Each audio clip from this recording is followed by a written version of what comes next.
Halo semuanya, balik lagi di sini. Oke, hari ini kita mau ngobrolin soal yang penting banget buat para pekebun, yaitu nutrisi tanaman. Soalnya, ya kita semua tahulah, tanaman yang sehat dan kuat itu kuncinya ada di nutrisi yang pas. Yuk kita bongkar rahasianya bareng-bareng. Coba deh, pernah nggak sih ngalamin hal kayak gini? Tanaman Anda itu kelihatannya hijau, seger, disiram tiap hari, tapi kok ya tumbuhnya gitu-gitu aja? Lambat banget, bunganya nggak keluar-keluar, atau kalaupun berbuah buahnya kecil, nggak memuaskan deh. Nah, ini masalah yang umum banget kan? Bikin kita mikir, apa ya yang salah? Nah, ini dia nih. Seringkali masalahnya itu nggak kelihatan. Walaupun daunnya kelihatan hijau, bisa jadi tanaman Anda itu sebenarnya lagi kelaparan loh. Yup, kelaparan. Maksudnya, dia kekurangan nutrisi-nutrisi penting yang dibutuhin buat tumbuh subur dan produktif. Terus solusinya gimana dong? Jawabannya itu bukan cuma soal pupuk biasa, tapi soal nutrisi yang seimbang. Nah, disinilah MPK Mutiara 16-16-16 jadi jagoannya. Angka 16-16-16 itu bukan sembarang angka ya, itu nunjukin kalau formulasinya seimbang dan lengkap. Oke, sekarang kita bedah ya, apa sih yang bikin formula ini ampuh banget? Jadi, ada 3 pahlawan super di dalamnya, yaitu N, P, dan K. Masing-masing punya tugas super penting buat kesehatan tanaman kita. Yang pertama ada nitrogen atau N. Gampangnya anggap aja N ini makanannya daun. Dia yang bikin daun jadi hijau ngejreng, seger, dan kelihatan sehat.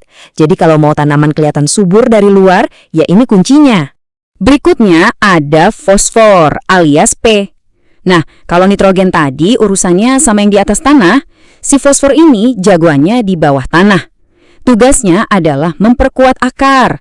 Akar yang kuat itu penting banget biar tanaman jadi kokoh, nggak gampang roboh, plus bisa nyerap air dan nutrisi lain dengan lebih maksimal. Dan yang terakhir, tapi jelas nggak kalah penting, ada kalium atau K. Nah, ini nih bagian yang paling ditunggu-tunggu. Kalium inilah yang jadi booster buat bunga dan buah. Dia yang bantu tanaman biar rajin berbunga dan berbuah. Gak cuma itu, kualitas, ukuran, sampai rasa buahnya pun jadi lebih bagus berkat si kalium ini. Oke, jadi kalau kita udah kasih trio nutrisi N, P, dan K ini ke tanaman, hasilnya bakal kayak apa sih? Yuk kita intip hasil nyata yang bisa Anda lihat langsung di kebun. Nah, coba lihat deh hasilnya. Pertumbuhannya jadi lebih ngebut, daunnya lebih hijau dan sehat. Itu kan kerjanya si nitrogen tadi. Terus bunganya jadi lebih banyak, buahnya lebih besar, dan kualitasnya mantap. Jelas, ini berkat si kalium. Dan jangan lupa, semua itu bisa terjadi karena ditopang sama akar yang kuat berkat fosfor. Semuanya kerja bareng, keren kan? Dan yang paling asik dari solusi ini apa coba? Dia itu serbaguna banget. Jadi, Anda nggak perlu pusing-pusing beli pupuk macam-macam buat tiap tanaman yang beda. Mau buat tanaman buah kayak mangga atau jambu? Bisa. Buat sayuran di halaman rumah, misalnya cabai atau tomat, cocok banget. Atau bahkan buat tanaman hias kesayangan Anda, semuanya bisa pakai ini. Benar-benar satu solusi praktis buat seisi kebun. Jadi intinya, bisa kita simpulkan begini. Merawat tanaman itu kayak investasi. Apa yang kita kasih hari ini, nutrisi terbaik yang kita berikan sekarang, itu bukan cuma buat bikin tanaman bagus saat ini aja, tapi ini juga jaminan buat hasil panen yang melimpah dan memuaskan nanti.